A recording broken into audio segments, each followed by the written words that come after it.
Games and consoles you want but will never have. And you know, this reminds me of a little something I like to say. If I had a nickel for every time I said I couldn't afford a little Samson, I'd be able to afford a little Samson. When it comes to games you think you might want to have and looking up their prices, there's roughly 4 different categories your reactions to those prices fall into. Category number 1, the ones that are easy decisions. The price is low enough that right when you see it, you go, boom, baby, put it in the bag. This one is coming on home. Category number 2, the ones where the prices are maybe a little bit higher, but still within a doable range. You maybe can't go crazy buying tons of them all at once, but it's very manageable. Category number 3. These are the things that right when you look at their price, ooh, that is definitely too high, much more than you want to spend. But maybe you get a nice bonus at work or finally sell some of that junk out of your garage to make a little extra cheddar on the side. Or you're just having one of those days with a screw it, I'm going for it type of mentality. And then it can happen. Category number 4. These are the ones where when you look at their price, is this some kind of sick joke?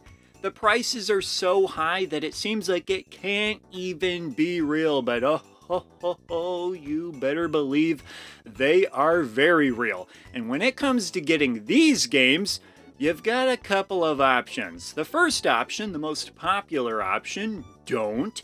And any other options after that are gonna require some creativity. Musha the video game, brought to you by 2 straight months of eating nothing but beans and rice in the year 2016. Although I suppose you could argue that Musha was actually a Category 3 game because I did eventually buy it, whereas the Category 4 games or consoles or whatever they might be, I mean it could be an arcade cabinet or something like that, the idea behind a Category 4 is that you just will never get it. In a weird way, the Category 4 stuff can almost be kind of a relief because when you look at the price right away, you're like, well, that makes the decision really easy. It's just a no, a flat out no. Whereas those ones that are kind of on the edge of your price range, man, you can really go through some turmoil inside of your head thinking, is it worth it? Is it not? It's always just kind of lingering there.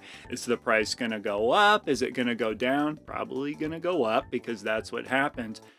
I tell you what, you can find yourself in a real mental battle with that stuff. In fact, that's why I'd say the Category 3 stuff are the dirtiest dogs of all the categories, because they're just kind of barely out of reach, enough to be a tease. I find that a lot of times the Category 4 stuff can be a lot of fun for people to talk about.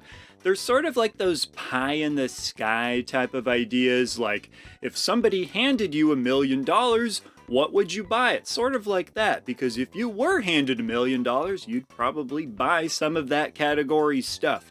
And so I thought it would be fun to share some of my Category 4 things, and right up at the top of the list is an original Outrun arcade cabinet. I know they did like a re-release sort of it that's a little bit cheaper, but it doesn't have some of the special things like the force feedback, and it doesn't weigh 1,000,000 pounds like the original one does. It's just not quite as authentic.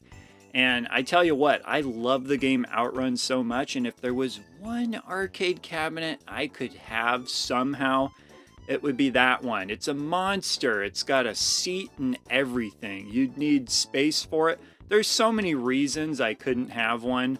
I mean, the price alone, somewhere to put it, the maintenance it would probably require just to keep it working. It really is one of those super far-fetched ideas. There's also a couple of consoles that I would love to have, but probably never will for a variety of reasons. One of them is the Sharp 68000. For those of you who don't know, a lot of arcade games were actually developed on the Sharp 68000, a lot of Capcom stuff. And as a result, it has a lot of really solid, really good arcade ports. But the problem is that not only is it really hard to track down the actual hardware, but then, yeah, the games themselves will get you. That's the old dilemma with certain systems and trying to get them is, yeah, maybe you can afford the system itself, but then if you want to get into the games, that's just a whole nother mountain to climb. Kinda reminds me of when I graduated from junior high. It was like, all right, yeah, graduated, but little did I know high school was coming up next, and it was gonna suck a whole lot worse. Another console I'd really like to have that I probably never will is the FM Towns Marty. I mean, it's got some cool arcade games on it, but even besides that, just the name alone makes it awesome.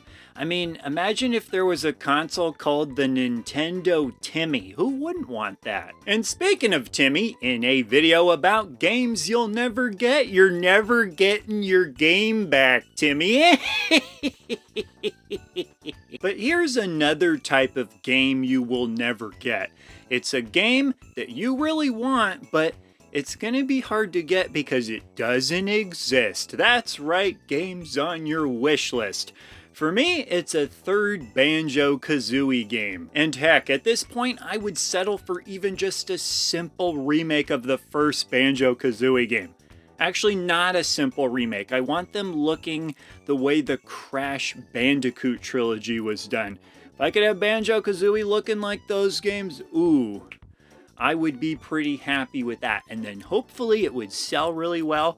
And then like Crash Bandicoot, they'd be like, ooh, let's make a sequel, finally. But there you have it. That about does it for my thoughts. But I would, of course, love to hear your thoughts. And specifically, what is some stuff that falls into that category for you? The things that you will just never get. Or what also might be interesting to hear about is stuff that was in category 4 for you at one point, and then for one reason or another, maybe by some sort of miracle, it fell into category 3, or who knows, maybe even somehow lower, you were given it to you for free. I don't know, but I'd love to hear your stories. So with that, leave your comments down below, and I will see ya in the next video. He's the retro bird, yeah. And he's talking about video games. He's the